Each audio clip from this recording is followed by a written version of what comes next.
But then I thought, what could I do? What could I do to make myself the worst type of person? What could I just automatically do? I do that one thing and I'm the worst person, and it just popped in my head. It instantly popped in my head. Punt a baby. It just popped in my head. I know, it just popped in my head.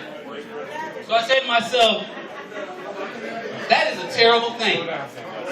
Think about it. A baby, a mother carries the baby in her womb for 9 months. The baby's so precious. Everybody loves the baby. Parents, grandparents, uncles, everyone loves the baby. The baby is so gentle. You have to hold the baby, cradle his head. You have to bring it every meal whenever it cries. What's wrong with the baby? I fed it. I rocked it. I cradled it. I fed the baby. I burped the baby. I made funny noises. Why is the baby crying? It hurts my heart. It hurts my heart when the baby cries. Why is the baby crying? So instantly I thought, the worst thing I could do is punt a baby 20 feet. So then I thought, I am a monster, because not only did that thought pop in my head way too easily, but also in my head, 20 feet is a good baby punt.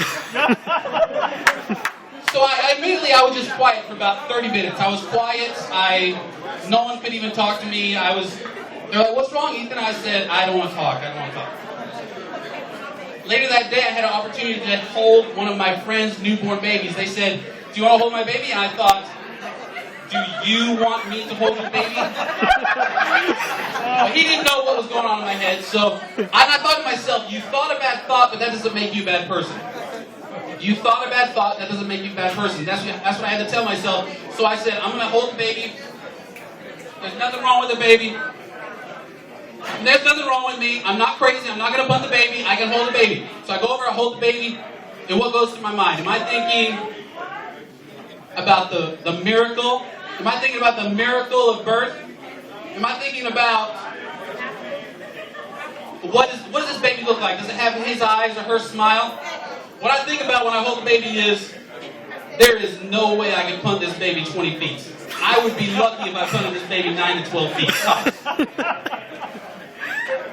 I automatically, and that happened in my brain in a fraction of a second, just having that crazy thought in my head that not only am I holding babies, I'm thinking about the weight ratios and physical science of punting babies now.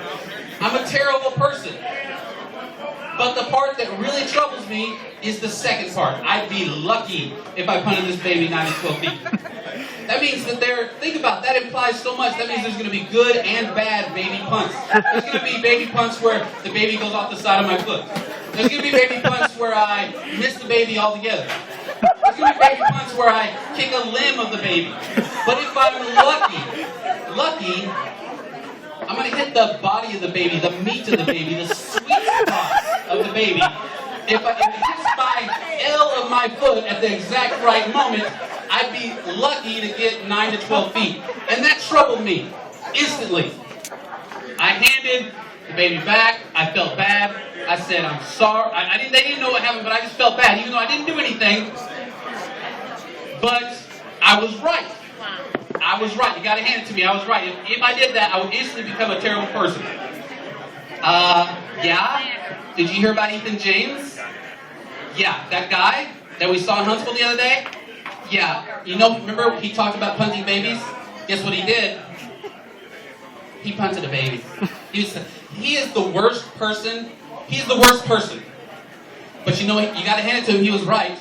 I read the police report, and he got 12 feet. All right, everyone, give it up.